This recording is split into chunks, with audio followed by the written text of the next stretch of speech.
Hey everybody, welcome to the Homestead. So I kind of had an epiphany last night. I started this channel because I do projects that I run into problems where I can't find answers readily available. So I started making videos of my solutions. But my channel description talks about homesteading, and I haven't done any homesteading shots at all. So today we're going to do a quick walk around, and please throw down in the comments if there's anything in particular you'd like me to go over. We've got all sorts of animals, the garden, wood piles, all that kind of stuff, and it's just going to be a real quick tutorial walk around, because I know a lot of people are looking to start doing something similar to this. And you know, we're 5 years into it now, but I've been working on things, fixing things, building things basically my whole life. So anyway, here we go. Going to start off with what was behind me. This is an outdoor wood boiler, and then I've got a 24 by 12 foot deep by about 9 foot high in the front wood shed. Holds about 35 face cord of wood, and we go through a little bit more than that. The pole barn, 40 by 60 with a 10 foot lean and a tractor. One thing that I have found has been priceless out on the homestead. If you're living up north, you need some way to remove snow. Got a snow blower on the back of the tractor and the plow truck. Usually I use the plow truck. If it's deep and heavy wet snow, then I'll use the snow blower, because that's a 9 foot blade and it has a hard time pushing that much snow. This out here is where we process all of our wood, our firewood. That's next year's firewood. There's about 35 face cord sitting there as well. Pallets, I use lots and lots of pallets, whether it's just for storing stuff, moving stuff, we stack firewood on it. Just can't have enough pallets, and if you don't need them, they just sit here, no big deal. All right, so now we're on to the north side of the property. We're using about 7 acres. We have more than that, but that's about what we use overall, and everything's kind of in its place based on the weather and the wind. So the boiler is on the east side of the house. That way it doesn't smoke us out. Prevailing winds are from the west. We've got our chicken coop, a dog kennel way back there, a rabbit kennel, or rabbit hutch, you could say.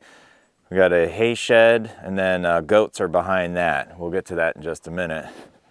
The garden over here, about 18 feet wide by about 70 feet long, and big enough for me to get the tractor in there to till it up. We'd like to go bigger, but then it starts eating up into the yard, and didn't really want to do that. And I don't want to take down my trees here, these big pines. So that's kind of what we're stuck with for the time being. The chicken coop, I think we have, I don't know, 18 to 20 birds, 2 roosters, and the rest are hens, obviously. Amish built. I drug it up here, and then I built stilts underneath of it to get it off the ground, and the birds do just fine under there.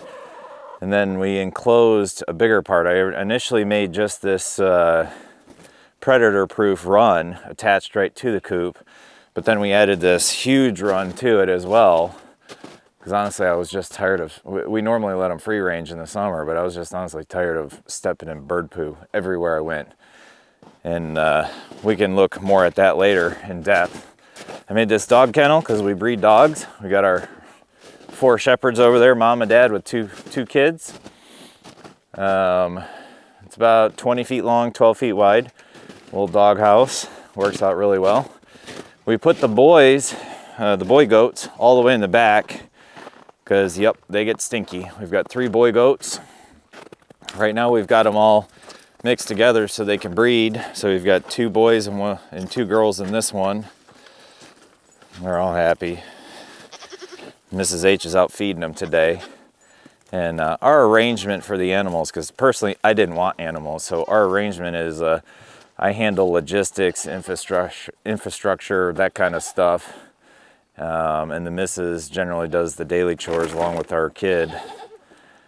And this is just a tarp shed, and it works great. We fenced off half of it for the goats on one side, and the other half is for hay storage. We just use cattle fencing for their enclosures, and for the most part it works. You know, they can jump it if they really want to, but usually they don't. Next we have our rabbit hutch. Mrs. is out feeding, but it's 4 independent stalls, 3 feet deep by 2 feet wide, all one structure. We fenced in underneath because the dogs like those little fruity pebble looking things, or Cocoa Puffs, that's what we call them. And yeah, and again, throw it down in the comments if you want a detailed description and breakdown of how I did this stuff. But I added a water system to the whole thing, so we literally just pop this cap off this PVC, and I've got a rain gutter heater going in there to keep it from freezing in the winter time. Got a steel roof. Anyhow, that's that. Here's her hay shed. It's 24 foot long by 7 feet deep. Holds almost enough hay for one winter. We usually still have to get a little bit more. And then this is usually the girl enclosure, girl goat enclosure. Like I said, there's one boy in there right now with them. And then this used to just be a garden shed, and we turned it into the goat shed. So the front half is for milking. We've got a milking stand down in here. The shed's got power as well. And then the back half of the shed is their actual sleeping area. Just use pallets, and again, throw it in the comments if you want a full detailed breakdown of this stuff. And that's about it. So basically we breed goats, breed dogs, breed rabbits, and we can breed chickens. We have a couple incubators, and we've done that a couple times. Not a super high success rate, but it works. And yeah, we're out in the country, out in the middle of nowhere, and we love it. So that's the basic rundown.